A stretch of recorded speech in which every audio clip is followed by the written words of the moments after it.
ঢাকা শহরের যে কোনো একটা আসনের একজন নারী তিনার শ্বশুর এবার নির্বাচনে প্রতিদ্বন্দ্বিতা করছেন। তো তিনি তার কিছু নেতাকর্মীদেরকে নিয়ে তাদের এক অফিসের ভেতরে, অফিসে না, তার এক বাসায় তারা এক মিটিং করছে। তো সেই মিটিংয়ের ভেতরে এটা কিছু ভিডিও ফুটেজও আমার কাছে এসছে। তো ভিডিও ফুটেজটা সব শেষ দিতে না করেছেন, কারণ হলো ওইখানে খুব স্বল্প সংখ্যক মানুষ ছিল, আর রুমে সিসি ক্যামেরা ছিল, তারা খুঁজে বের করে ফেলতে পারে যে কোন ভিডিওটা আমার কাছে এসছে। তো ভিডিওটা আর দিচ্ছি না। যাক, এরকম মনে হয় আপনাদের এলাকাতেও হয়তো অনেকের এরকম কর্মশালা চালু হয়েছে। আমরা গেল 2 মাসের ভেতরে যদি নাকি বিএনপির কিছু লোকজনের আঞ্চলিক উঠান বৈঠক, নিজস্ব ঘরোয়া মিটিং, এমনকি জনসভার ভেতরে আমরা বক্তব্য দিতে শুনেছি যে এই নির্বাচনে ধানের শীষের বাইরে যদি কেউ যায় তাহলে তারা এই করবে সেই করবে, সরাসরি হুমকি দিয়ে করা হয়েছে। আবার হিন্দু ভোটারদের বাড়িতে গিয়ে আপনার দেখলাম তাদেরকে হুমকি দেওয়া হচ্ছে যে তোরা তো আওয়ামী লীগ করতেই, তোরা ভোট কেন্দ্রে যাওয়ার দরকার নেই, আর ভোট কেন্দ্রে গেলেই সামনে এসে তারপরে দিতে হবে, এই ভোট দেওয়া লাগবে, সিল মারা লাগবে, এরকম নানান ধরনের হুমকি টমকি দিচ্ছে। আওয়ামী লীগের লোকজনকেও এরকম হুমকি ধমকি দিচ্ছেন। তো এইসবের প্রেক্ষিতে একটা কনক্লুশনে আসা যায় যে বিএনপি চেষ্টা করবে যে তারা নির্বাচনের দিন ভোট কেন্দ্রে নানান ধরনের কারচুপি করার, জোরপূর্বক মানুষকে সিল মারতে বাধ্য করা। তো বাংলাদেশের মানুষের কাছে আমার অনুরোধ থাকবে যে আপনাদের এই দেশের প্রতি অনেক দায়িত্ব আছে। ধরেন আপনি আমেরিকাতে যদি বা পশ্চিমা যেসব দেশের আপনারা অনেক ভিডিওতে সুন্দর সুন্দর শহর দেখেন, এখানে মানুষ অনেক দায়িত্ব পালন করে তার হাতে। কারণ আমি নিজেও ঢাকা শহরে যখন ছিলাম, পানির বোতল দিয়ে পানি খেয়ে ধরেন পানি শেষ হয়েছে, সেটারে ফুটবলের মতো লাথি মেরে আরেক দিকে ফেলে দিয়েছে।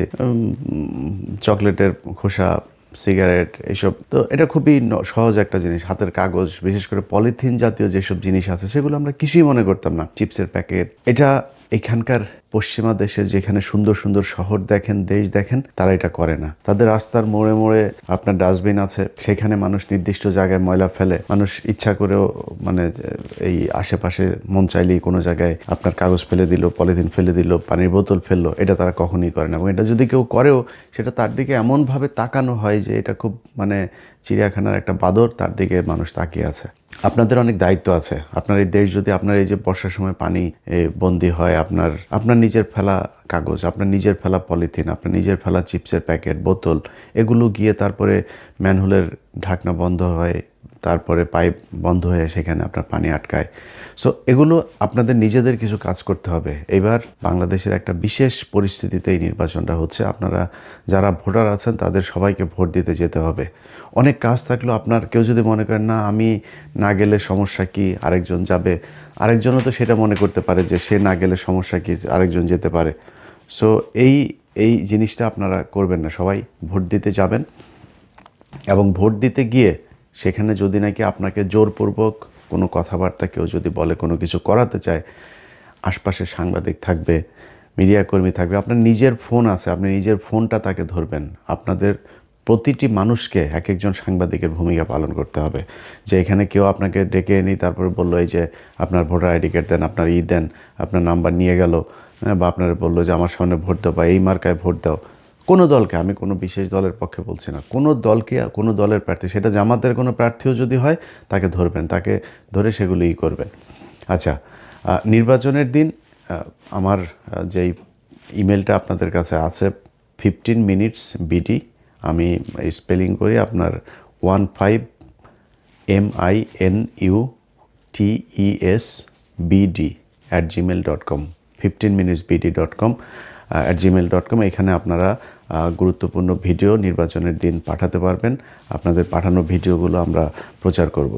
সো সবাই ওই দিন নিজেদের চোখ কান খোলা রাখবেন, নিজের ফোনটা হাতে রাখবেন। কোনো কিছু ঘটলেই সেগুলো ভিডিও ধারণ করবেন। যে কোনো অনিয়ম, কারচুপি যে দলই করতে চাক, সেটা আপনারা আমাদেরকে পাঠাবেন। এখন বিএনপিকে কিছু জিনিস বলি। ধরেন বিএনপির যেই আচার আচরণ, এটার সাথে 2018 সালের যে নির্বাচন, সেটার কিছুটা মিল পাওয়া যায়। 2018 সালের নির্বাচনে এই যে আজকের চান্দা আব্বাস যিনি বিশাল ক্ষমতার অধিকারী, এখন নিজের বিরাট ভাবসাব মাস্তানি করে, এই যে সেখানে এমপি প্রার্থী নাসির উদ্দিন পাটোয়ারি, সহজ সরল একটা মানুষ, এর উপরে ডিম মারে, এরে এখানে মারধর করে, ওইখানে এর ধাক্কাধাক্কি করে, নানান ধরনের সমস্যা তৈরি করছে তার প্রচারণায়। তো এই চান্দা আব্বাস নিজেরা এখন বিশাল ক্ষমতাশালী মনে করছে, অথচ এই চান্দা আব্বাসকে 2018 সালে বউ শুদ্ধ দৌড়ায় নাই, আওয়ামী লীগের ন্যাংটা পোলাপান এরা দৌড়ায় নাই এই বউ শুদ্ধ দুইটারে। যদিও সেই নির্বাচনে মির্জা আব্বাস এই আওয়ামী লীগের সাথে আতাত করেই তিনি হ্যাডম দেখিয়েছিলেন, কি হবে, কতটুকু যাবে, কতটুকু গেলে কি হবে, এগুলো সব কিছু তাদের পাতানো। ধরেন কোনো এমপি মন্ত্রী কেউ বের হইতে পারে নাই বিএনপির, শুধু মির্জা আব্বাস আর চান্দা আব্বাসের বউ, ওনারা বের হতে পেরেছেন। সো আমরা এগুলি বুঝি। উনি পুরো আওয়ামী লীগের সময় ওনার ঢাকা ব্যাংকের পুরো প্রফিট নিয়ে তারপরে বাজার করেছেন। তো তিনি যেই নির্বাচনে গিয়েছেন আর আওয়ামী লীগ তাকে এমনিতেই তিনি এইভাবে সাহস দেখিয়ে তারপর গিয়েছেন, এটা না। এরপরে কত কান্নাকাটি মিডিয়াতে, এগুলো আপনারা মির্জা আব্বাসের দেখেছেন। আজকে তাদের বিশাল ক্ষমতা। তো এই যে ক্ষমতাগুলো দেখাচ্ছে, 2018 সালে আওয়ামী লীগ ঠিক একই ধরনের ক্ষমতা দেখিয়েছে, কিন্তু সেই আওয়ামী লীগ যে ক্ষমতাটা দেখিয়েছিল সেটার সাথে এইবারের পরিস্থিতির বিস্তর ফারাক। আপনি আওয়ামী লীগ যা করেছিল সেটা বিএনপির পক্ষে বা জামাতের পক্ষে করা সম্ভব না। কেন সম্ভব না সেটা বলি। ধরেন 2018 সালে বিএনপির যে প্রার্থীরা ছিল তাদের নির্বাচনে নিয়ে আসা হয়েছিল মূলত পার্টিসিপেটরি একটা ইলেকশন হবে, ইনক্লুসিভ একটা ইলেকশন হচ্ছে, এটা ইন্টারন্যাশনাল মিডিয়াকে দেখানোর জন্য, যারা নির্বাচন অবজারভার যারা আছে তাদেরকে দেখানোর জন্য, তারপরে বিভিন্ন সংস্থাকে দেখানোর জন্য যে এই যে দেখো সবাই নির্বাচনে অংশ নিয়েছে। এবং তাদের সাথে একটা একরকমের এই যে মির্জা ফখরুল, তারপরে এই যে ডক্টর কামাল, 73-এর চোরাই এমপি, তারপরে হইল গিয়া এই যে গামছা ডাকাত ওই যে কাদের সিদ্দিকী, তো এই কাদের সিদ্দিকী টিদ্দিকি এগুলো সব মিলে আওয়ামী লীগের সাথে একটা কনস্পিরেসি করে তারপর বিএনপিকে নির্বাচনে নিয়ে গেল। সেই নির্বাচনের ফলাফল কি ঘটেছিল, সেই আলোচনার নামে, সংলাপের নামে শেখ হাসিনা কি নাটক করেছিল আপনাদের সব মনে আছে। তাদের সবার স্বপ্ন ছিল যে নির্বাচনের দিন সব মানুষ নেমে আসবে, এসে তারপরে একটা কিছু করবে। বিএনপির এমপিরা, বিএনপির মনোনয়ন প্রার্থী যারা প্রার্থী ছিল, সেই প্রার্থীরা জামাত ইসলামকে বলেছিল যে তাদের নিবে না, চেতনা। সেই চেতনা দেখাইতে যায় এই যে গামছা কাদের আর হইল গিয়া কামাল চোরা, এদের সাথে মিলে তারপর চেতনা দেখাইতে গিয়া জামাত ইসলামকে বাদ দিয়ে দিল। জামাত ইসলামকে বাদ দেওয়ার পরে সে নির্বাচনে দাঁড়াইতেই পারে নাই। মানে গণফোরাম এই কামাল চোরার আর ওই গামছা কাদেরের দলে এদের পরিবারের মানুষ ছাড়া তো আর কেউ নাই। তো সেই দলের লোকজনের নিয়ে আপনি রাস্তায় দাঁড়াবেন কেমনে? একটা মিটিং হইতো, একটা জনসভার মঞ্চে